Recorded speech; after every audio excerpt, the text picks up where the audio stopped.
I've always said that the black community needs to make their mind up. Yes. They need to decide which ideology, which belief system do they want to bow down to? Do they want to follow? Do they need a belief system? Sorry? Do they need a belief system? I believe so. So for example, this is what I mean, yeah, just to clarify, yeah? Okay.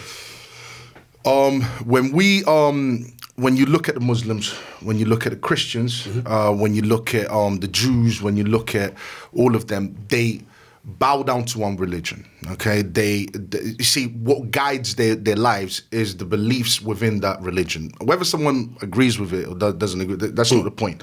That is not the point. Yes. What is the point is they bow down to that religion, they follow whatever that religion teaches. Absolutely. I agree. And they guide their lives Yes. around that belief system, that religion. Okay? Absolutely. So I believe that the black community has been completely taken over by what I call secular feminist ideology. Secular ideologies, which includes feminism, which includes liberalism, and so on. And we've lost our belief system. There is no belief system. Okay, so for example, me as a Christian, you know, I believe in, for example, I don't agree with homosexuality. We believe it to be a sin. Interesting. Now, if I'm building a community and someone else believes otherwise, and I've got nothing against them, I can't build a community with a person that believes in that type of belief, Yes. because it goes against what I believe in. Yes. So I believe that there needs to be a division. So there needs. So what you're saying in other words, and I don't mean to cut you. No, go ahead, bro. So what you're saying in other words is that there needs to be a belief system in place. Yes. Why does there need to be a belief? Because why not a need for a knowing? Need for knowing. Well, you can call it knowing. You can't call belief knowing. No, I don't believe so. If you could believe your wife's not cheating, you could look at her phone and see the guy calling her at 12 o'clock at night saying, "I love you, baby. Come and see me at my house." You could believe in your mind that she's not cheating. But I'd like to know. For sure. That she's not. So there'd be steps taken. Like if you're to know. If you're talking about me personally, like I when I say I believe in something, is because I know it to be true. That's that. Well, that's a slight contradiction, because you can't believe something that you know is true. Remember, I just said to you, believing is different from knowing. I hear that, but I will never believe in something that I don't know it to be true. Well, do you know the Bible to be absolute fact? Absolutely, yeah. Okay, so where in history, not in biblical history, where in history, we spoke about this today, me and Nelson, I have several groups on WhatsApp where we deal with a lot of knowledge, and we deal with a lot of awakening, meditation, a lot of ancient Egyptian meditation. I deal with groups I have crying groups, associated with my WhatsApp. And I also have groups involving children going to museums, going on holiday to different countries to see their African roots and history. But what I'm saying is when I go to the museum, for example, when I go to the British Museum, which is situated in central London, I don't see any busks or any write-ups of any character from a Bible. When I say character, I don't mean a piece of a broken tablet. I don't mean a portrait. I am talking about they have 14-foot busks of ancient Egyptian gods in the British Museum, but no busks of Jesus, no busks of Moses, no bust of Abraham.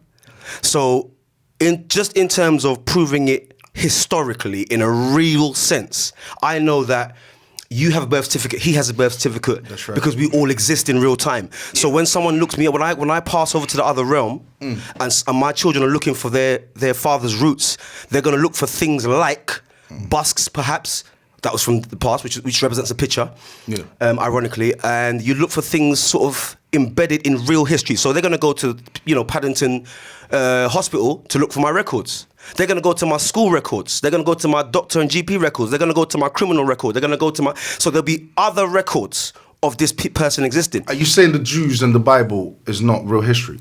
I'm saying the Jews didn't exist in the 1st century BC. Nobody called Jew or nobody named Israel at all in the 1st century BC. And the 1st century BC is when they're claiming they were slaves in Egypt. So if you were slaves in Egypt and you built pyramids under that slavery, and I won't keep you. You built pyramids under slavery. Now, we all know in the real world that pyramids, not any Joe Schmo can build a pyramid. You have to. Do you understand the knowledge and science and mathematical perfection that it takes to build a pyramid? The Egyptians were a great civilization, man. That's right. But what I'm saying is great empire. If the Hebrews did exist and they were slaves at that time, yeah. Where are the buildings of their? Where are the sufficient tombs for their own prophets? there's no tombs for no. You say that the Jews did not exist in the first century. I'm saying that there's no actual hard evidence in real time history of any evidence of any Jewish existence. There's nowhere called Israel. You have Isis, Ra, and El. That comes from ancient Egypt. This is where the word Israel comes from. Isis is Ra, our God. El, the god of the Israelites, the god of everybody was called El. It's just a reference to several other gods. Okay. That's why you have El Shaddai and El. You do know there's a country today called Israel. 100%. Yeah. And millions of people, yeah, they go on pilgrims to this country. Yes. To that country. And they literally... Out of belief, yes. No. They literally... Do you know why they go on pilgrim there? Go ahead. Because all the temples are there. Because, whose temples? Hold on. Where Jesus was crucified is there. All that archaeological evidence is all there. This is why they go there. So, for example, Bethlehem is still called Bethlehem today. Bethlehem. Back in Jesus' time, it's still called Bethlehem today. Do you know what Bethlehem means, brother? As a Christian? No. Regardless of what it means, yeah. The point is, okay, if we are talking about whether they existed or not, you can literally go to a country where they literally have everything. Do they have tombs of their prophets? Do they have tombs where I can go and see? Bro, can I take my child to a museum anywhere in the world? I told you earlier, pick any character you like. Yeah. Out of the Bible. Yeah. Let's go and look for them in any museum you want at any point in time, anywhere in the world. Yeah. The only thing you posted to the group, my brother, was pilots of pictures and portraits. I'm not talking about a portrait. This is what I'm going to tell. About a whole bus. This one's not for you, yeah? Okay, go. Anyone, go to the British Museum, yeah?